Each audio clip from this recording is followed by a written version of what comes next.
Ramzan Islamic বর্ষপঞ্জির নবম মাস ৬১০ খ্রিস্টাব্দে মহানবী হযরত মুহাম্মদ সাল্লাল্লাহু আলাইহি সাল্লাম মক্কা হেরাওগায় ধ্যানমগ্ন ছিলেন। তখনই আল্লাহর পক্ষ থেকে প্রথম ওহী নাজিল হয়। এই ঘটনায় রমজানকে বিশেষ মর্যাদা দেয়। এরপর থেকে রমজান আত্মশুদ্ধি ও ইবাদতের মাস হিসাবে গুরুত্বপূর্ণ হয়ে ওঠে। ৬২৪ খ্রিস্টাব্দে মদিনা হিজরতের পর দ্বিতীয় হিজরিতে রমজান মাসে মুসলমানদের উপর রোজা ফরজ করা হয়। কোরআনের সূরা বাকারায় আয়াত নম্বর ১৮৫তে এই নির্দেশনা দেওয়া হয়, রমজান মাসে কোরআন নাজিল হয়েছে, সুতরাং তোমাদের মধ্যে যারা এই মাস পাবে তারাই যেন রোজা রাখে।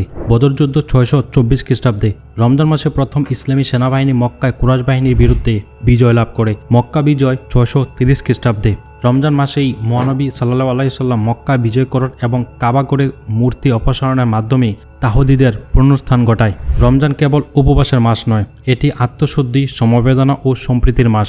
এ সময় জাকাত ও ফিতরা দেওয়া হয়, যা সামাজিক বৈষম্য দূর করতে ভূমিকা রাখে। ঐতিহাসিকভাবে এই মাসে মুসলিম সমাজে জ্ঞান চর্চা, কোরআন অধ্যয়ন ও সম্মিলিত ইফতারের প্রথা রয়েছে।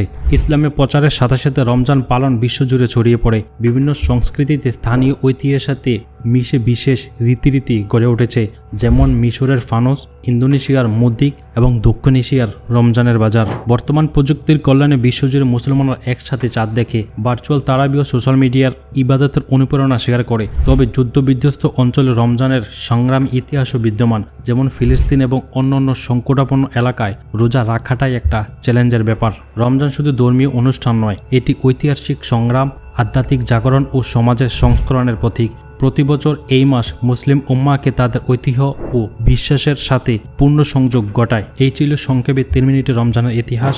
এই ব্যাপারে যদি আপনাদের কোনো মতামত থেকে থাকে অবশ্যই কমেন্ট বক্সে কমেন্ট করে জানাবেন।